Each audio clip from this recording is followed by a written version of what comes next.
ఆత్మీయులైన ప్రేక్షకులకు నమస్కారం. నా పేరు డాక్టర్ చిరుమామిళ్ళ మురళీ మనోహర్. ప్రపంచవ్యాప్తంగా ఉన్న మిమ్మల్ని అందరినీ ఇలాగా ఈ ఛానల్ ద్వారా కలుసుకుంటున్నందుకు ఆనందంగా ఉంది. చాలామంది డయాబెటీస్ గురించి అడుగుతున్నారు, మధుమేహం. ముఖ్యంగా ఈ డయాబెటీస్లో ఎవరికి వాళ్ళే చేసుకోగలిగేటువంటి గృహ చికిత్సల గురించి చాలామంది అడుగుతున్నారు. ముఖ్యంగా ఈ గృహ చికిత్సలు శాస్త్రీయమైనటువంటి ఫలితాన్ని ఇచ్చేటువంటి గృహ చికిత్సలై ఉండాలి. ఈ కార్యక్రమంలో మీ ఇంట్లో మీరే తయారు చేసుకుని వాడుకోగలిగేటువంటి గృహ చికిత్సలు ఏమిటి డయాబెటీస్కి సంబంధించి ఇది తెలుసుకుందాం. అసలు మధుమేహం అంటే ఏమిటంటే ఆయుర్వేదం ఏం చెబుతుంది? మూత్రం ద్వారా మధు అంటే తేనె లాంటి పదార్థం విసర్జితం అవుతాన్ని మధుమేహం అంటుంది. మధుమేహం ఇక్కడ అవిల మూత్రత, ప్రభుత మూత్రత అని రెండు లక్షణాలు ఆయుర్వేదం చెప్పింది. అవిల మూత్రం అంటే ఏంటంటే యూరిన్ అనేది టర్బిడ్గా ఉంటుంది. ప్రభుత మూత్రత అంటే ఎక్కువ వస్తూ ఉంటుంది. కాబట్టి అంటే మధుమేహాన్ని గురించి ఏనాడో సశాస్త్రీయంగా వివరించినటువంటి మొట్టమొదట వైద్య విధానం ఆయుర్వేదం. ఇక్కడ త్రివిధ చికిత్సా సిద్ధాంతాలు ఉన్నాయి ఈ ఆయుర్వేద చికిత్స పరంగా. ఒకటి ఏంటంటే ఈ త్రివిధ చికిత్సా విధానాలు, ఒకటి అపతర్పణం. తర్పణం అంటే పోషించటం, అంటే నరిష్ అంటే ఆ పోషణ తగ్గించటం. అంటే ఇక్కడ అపతర్పణ చికిత్సలు ఏమిటి? గుగ్గులు ఇలాంటి మూలికల ద్వారా శరీరపు బరువుని కంట్రోల్ చేయటం ఒక చికిత్స. ఎందుకంటే ఒబేసిటీ వల్ల డయాబెటీస్ 80% కేసుల్లో వస్తూ ఉంటుంది కాబట్టి అపతర్పణ చికిత్సలు చేస్తాం. రెండోది ఏంటి? రోగ వ్యతిరేకం. అంటే ఏంటంటే కారణానికి వ్యతిరేకంగా మనం ఔషధాలను ప్రయోగించడం. ఉదాహరణకు తిప్పతీగ ఉందనుకోండి, లేదా వేప బెరడు ఉందనుకోండి, తిప్పతీగ కానీ వేప బెరడు కానీ అడ్డసరం ఆకులు కానీ లేదా చేదు పొట్ల, ఇవేమిటి అంటే చేదు రుచి ఉంటాయి. ఈ మధుమేహం అంటే తీపి కదా, దానికి వ్యతిరేకంగా ఈ పని చేస్తాయి. కాబట్టి రోగ వ్యతిరేకం రెండో చికిత్సా సిద్ధాంతం. మూడోది ఏమిటి? కారణానుగుణమైనటువంటి చికిత్సలు ఇవ్వటం, అంటే కాజ్ ఓరియంటెడ్ అప్రోచ్. ఉదాహరణకు ప్యాంక్రియాస్ని, అలాగే కాలేయాన్ని, ఇలాగ అంతర్గత అవయవాలని స్ట్రెంథెన్ చేయటం, కటకరోహిణి, నేల ఉసిరిక ఇలాంటి మూలికలతోటి ఆ ఆర్గాన్స్ని పటిష్టం చేయటం. ఇలాగ రాడికల్ క్యూర్ అనేది ఈ సిద్ధాంతాలతో సాధ్యం అవుతుంది. సరే, మరి మనం అనుకున్నాం కదా గృహ చికిత్సలు ఏమిటి దీనికి అని. వరుసగా మీకు మీరే తయారు చేసుకోగలిగేటువంటి ఈ గృహ చికిత్సలను తెలుసుకుందాం. మొట్టమొదట మీకు చెప్పాల్సింది మెంతుల గురించి. మెంతులు ఈ మధుమేహాన్ని నియంత్రించే గొప్ప శక్తిని కలిగి ఉంటాయి. ఈ మెంతులు మధుమేహ వ్యాధిలో చాలా బాగా పనిచేస్తాయి. సాక్ష్యాధారాలతో సహా రుజువైనటువంటి విషయం ఇది. అయితే మెంతుల గురించి చాలా మంది తెలుసు, ఎంత తీసుకోవాలి, ఎలా తీసుకోవాలి అనేది తెలియదు. ఈ వ్యాధి తీవ్రతను బట్టి మీరు ఏం చేస్తారంటే మెంతుల్ని 25 గ్రాముల నుంచి 50 గ్రాముల వరకు వాడుకోవాలి. ఇది చాలా ముఖ్యం. ఏదో ఒక అర టీ స్పూన్ మెంతులు తీసుకుంటే డయాబెటీస్ కంట్రోల్ కాదు. 25 గ్రాముల నుంచి 50 గ్రాముల వరకు వాడుకోవాలి రోజుకి. ముందు ఏం చేస్తారంటే 25 గ్రాములతోటి స్టార్ట్ చేయండి. ఉదయం భోజనం టైంలో 2 టీ స్పూన్లు, అలాగే రాత్రి భోజన టైంలో 2 టీ స్పూన్లు వాడుకోండి. ఈజీ. ఇలాగే 25 గ్రామ్స్తో మీరు స్టార్ట్ చేయండి. Morning 2 teaspoons, night 2 teaspoons. అయితే ఎలా వాడాలి అంటే మెంతుని రాత్రంతా నీళ్ళలో నానబెట్టండి. నానబెట్టేసేసి అలా మింగేయచ్చు, ఈజీగా లోపలికి వెళ్ళిపోతాయి. ఇదో పద్ధతి. లేదు, మెంతుల్ని పొడి చేసుకోండి. పొడి చేసి దాన్ని గ్లూకోజ్ పౌడర్ లాగా, బోర్న్విటా లాగా నీళ్ళకి కలిపి ఆ నీళ్లు తాగొచ్చు. లేదు, మజ్జిగకి కలిపి ఆ మజ్జిగ తాగొచ్చు. అంటే మెంతుల పొడిని మజ్జిగకి కలిపి తాగుతున్నారు. ఉదయం 2 టీ స్పూన్లు, రాత్రి 2 టీ స్పూన్లు. భోజనానికి పావు గంట ముందు దీన్ని తీసుకుంటే మంచి ఫలితం ఉంటుంది. ఒకవేళ మీకు ఈ మెంతుల చేదు రుచి నచ్చలేదనుకోండి, ఈ మెంతుల్ని చపాతీకి, అన్నానికి, పప్పుకి, కాయగూరలకి ఇలాంటి వాటికి కలిపి మీరు వాడుకోవచ్చు. ఇలాగే ఈ మెంతులు వాడుకోండి. ఇక రెండో గృహ చికిత్స ఆకుపత్రి. ఈ ఆకుపత్రిని తేజపత్ర అంటారు సంస్కృతంలో. ఇది మీకు ఆయుర్వేద మూలికల షాప్లో దొరుకుతుంది. అలాగే పసుపు. ఇలాగ ఆకుపత్రి పొడిని, పసుపు పొడిని ఒక్కొక్కటి అర టీ స్పూన్ చొప్పున తీసుకోండి. ఈ సింపుల్, సురక్షితమైంది కూడా. ఆకుపత్రి అలాగే పసుపు ఒక్కొక్కటి అర టీ స్పూన్ చొప్పున తీసుకొని కలపండి. ఈ మిశ్రమాన్ని ఒక టేబుల్ స్పూన్ కలబంద గుజ్జుతోటి కలిపి భోజనం ముందు 2 పూట్ల తీసుకుంటూ ఉండండి. కలబంద గుజ్జు ఎట్లా తయారు చేస్తారు అంటే, కలబంద మట్టని మీరు ఆకు నిలువుగా చీల్చి, మధ్యకి చీల్చి, ఆ గుజ్జుని ఇలా చెంచాతో గీరితే మీకు కలబంద గుజ్జు వస్తుంది. ఇలాగ ఈ కలబంద గుజ్జుతో కలిపి దీన్ని తీసుకుంటే డయాబెటీస్ కంట్రోల్లోకి వస్తుంది. ఈ చికిత్స మరొకసారి తెలుసుకుందాం.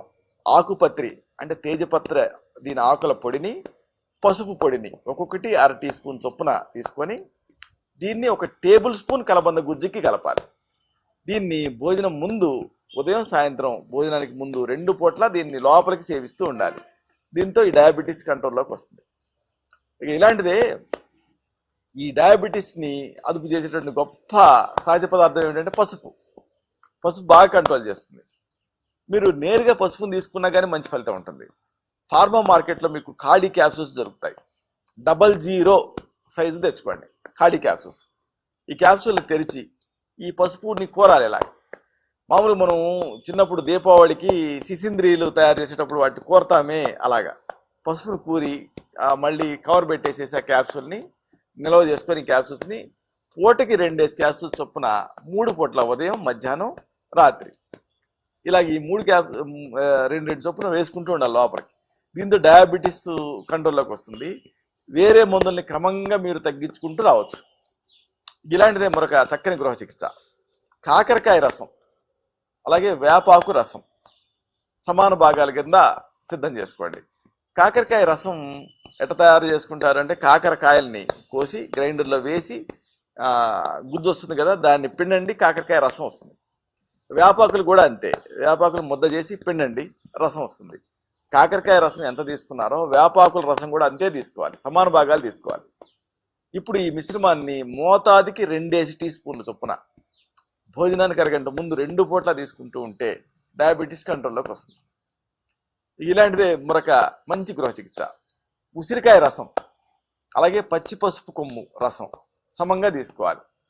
ఉసిరికాయ రసం ఎలా సిద్ధం చేసుకుంటారు? ఉసిరికాయని చాకుతోటి ఇలాగా చెక్కండి, ఉసిరికాయ కండ భాగాలను. మీకు అంత కండంతా వస్తుంది కదా, దాన్ని గ్రైండర్లో వేసి దంచి రసం తీయండి. లేకపోతే ఫిల్టర్లో పిండితే కూడా రసం వస్తుంది. ఇలాగ ఉసిరికాయ రసాన్ని అలాగే పచ్చి పసుపు కొమ్ము రసాన్ని సిద్ధం చేసుకోండి.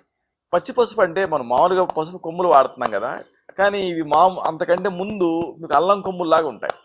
ఇది మీకు మార్కెట్లో దొరుకుతాయి, కూరగాయల మార్కెట్లో కూడా పచ్చి పసుపు కొమ్ములు దొరుకుతాయి. ఉసిరికాయ రసం, పచ్చి పసుపు కొమ్ము రసం సమంగా తీసుకోండి. దీన్ని ఈ మిశ్రమాన్ని పూటకి టేబుల్ స్పూన్ చొప్పున 2 పూట్ల భోజనానికి ముందు తీసుకుంటూ ఉండండి. ఒకవేళ మీకు ఈ పచ్చి పసుపు తాజాగా దొరకకపోతే, లేదా ఉసిరి కూడా చలికాలమే దొరుకుతుంది, ఇలాగ ఎండలు స్టార్ట్ అయిన తర్వాత దొరకదు, అప్పుడు ఏం చేస్తారంటే ఇలాగ ఇవి ఫ్రెష్గా దొరకకపోతే పసుపు అలాగే ఈ ఉసిరి వీటిని పొడుల్ని వాడుకోవచ్చు. సమాన భాగాలుగా కలిపి మోతాదికి చెంచాడు చొప్పున 2 పూట్ల భోజనానికి ముందు 1/2 కప్పు నీళ్ళకి కలిపి దీన్ని లోపలికి తాగుతూ ఉండండి. దీంతో మంచి రిజల్ట్ ఉంటుంది. ఇక ఇలాంటిదే మరొక చక్కని గృహ చికిత్స, నల్ల నేరేడు. ఈ నల్ల నేరేడు గింజలలో యాంటీ డయాబెటిక్ తత్వం ఉంటుంది. మీరు నల్ల నేరేడు గింజలు అంటే మామూలుగా నేరేడుకాయలని నీడలో ఆరబెడితే మీకు దాదాపుగా ఔషధం సిద్ధం అవుతుంది. ఈ నేరేడుకాయల్ని తడి బియ్యం పట్టే వాళ్ళకి ఇస్తే వాళ్ళు ఏం చేస్తారంటే మెత్తటి పొడి చేసి ఇస్తారు మీకు. ఇలాంటి ఈ నల్ల నేరేడు పండ్ల పొడి, దీన్ని మీరు సిద్ధం చేసుకోవాలి. 3 వేళ్లకు వచ్చినంత తీసుకోండి, ముచ్చటి ఈ పొడిని తీసుకొని 1/2 కప్పు నీళ్ళ కలిపేసి తాగేయండి. ఉదయం సాయంత్రం ఇలా 2 పూట్ల మీరు దీన్ని నల్ల నేరేడు గింజల పొడిని తీసుకుంటూ ఉంటే ఈ డయాబెటీస్ బాగా కంట్రోల్లోకి వచ్చేస్తుంది. ఇలాంటిదే మరొక చక్కని చికిత్స, 10 గ్రాములు వేప చిగుళ్ళు, దీనికి 2-3 మిరియం గింజల పొడిని కలపండి. వేప చిగుళ్ళు, మిరియం గింజల పొడి. ఈ వేప చిగుళ్ళకి మిరియం గింజల పొడిని కలిపేసేసి నోట్లో పెట్టుకొని తినేయాలి. ప్రతిరోజు ఉదయం పరగడుపున దీన్ని తింటూ ఉంటే డయాబెటీస్ కంట్రోల్లోకి వస్తుంది. ఇలాంటిది మరొక ఆసక్తికరమైన ఔషధం, చాలా మందికి అంతగా తెలియని ఔషధం. 10 గ్రాములు పత్తి గింజలు కాటన్ సీడ్స్ ఉంటాయి కదా, వీటిని 1 లీటర్ నీళ్ళకి వేయండి, మరిగించండి. 1/2 లీటర్ మిగిలేట్లు మరగాలి. ఇప్పుడు చల్లారిన తర్వాత వడగట్టుకొని ప్రతిరోజు తాగుతూ ఉండండి. దీంతో డయాబెటీస్ కంట్రోల్లోకి వస్తుంది. ఈ పత్తి గింజలకు కూడా డయాబెటీస్ని కంట్రోల్ చేసే నేచర్ ఉంది. ఈ పత్తి గింజలు మీకు ఆయుర్వేదం మూలికల షాపులో దొరుకుతాయి. లేకపోతే మామూలు మీరు వ్యవసాయదారులు అయితే మీకు పత్తి గింజలు సేకరించవచ్చు.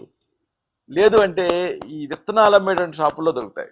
జాగ్రత్తగా మందు కలపని, మందు కొట్టని విత్తనాలు మాత్రమే వాడుకోవాలి. 10 గ్రాముల పత్తి గింజల్ని లీటర్ నీళ్ళకి వేసి 1/2 లీటర్ మిగిలేంత వరకు మరిగించి చల్లారిన తర్వాత వడపోసుకొని ప్రతిరోజు తాగుతూ ఉండాలి ఇంటర్నల్గా. దీంతో డయాబెటీస్ కంట్రోల్లోకి వస్తుంది. ఇలాంటిది మరొక మంచి ఆసక్తికరమైన ఔషధం కొబ్బరి పువ్వు. ఈ కొబ్బరి పువ్వుని మెత్తగా నూరండి.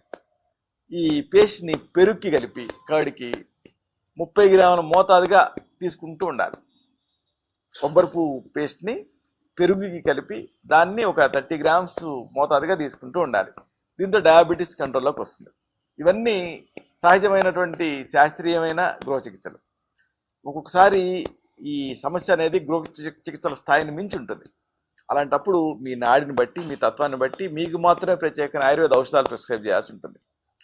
ఉదాహరణకు సమస్య తీవ్రతను బట్టి, వ్యక్తిగత ప్రకృతిని, వీటన్నిటిని ఆధారం చేసుకొని వీటిని ప్రిస్క్రైబ్ చేస్తూ ఉంటాం. శుద్ధ శిరాజిత్ చూర్ణం, చంద్ర ప్రభావటి, అలాగే నెగ్రోదాది చూర్ణం, అలాగే వసంత కుసుమాకర రసం, అలాగే జంబీరాసవం, త్రివంగ భస్మం, జసద భస్మం, అబ్రక భస్మం, అలాగే లోహ భస్మం, గోక్షాది గుగ్గులు, తారకేశ్వర రసం, లోహాసవం ఇలాంటివి.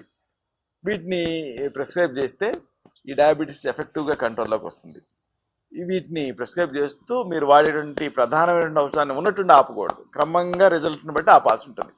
ఫైనల్గా వీటి ప్రత్యేకత ఏమిటంటే ప్యాంక్రియాస్ని స్టిమ్యులేట్ చేసి మళ్ళీ ఆ ప్యాంక్రియాస్ నార్మల్గా పనిచేసే అవకాశం ఉంటుంది. కాబట్టి ఏ మందులు వాడకుండా డయాబెటీస్ని రివర్స్ చేసేటువంటి అవకాశం కూడా ఉంటుంది. ఇలాంటి మరొక ఆసక్తికరమైన విషయాన్ని తిరిగి ఇదే కార్యక్రమాల పరంపరలో మనం కలుసుకున్నప్పుడు సవివరంగా, సహేతుకంగా, సమగ్రంగా తెలుసుకుందాం. అంతవరకు సెలవు. శుభం.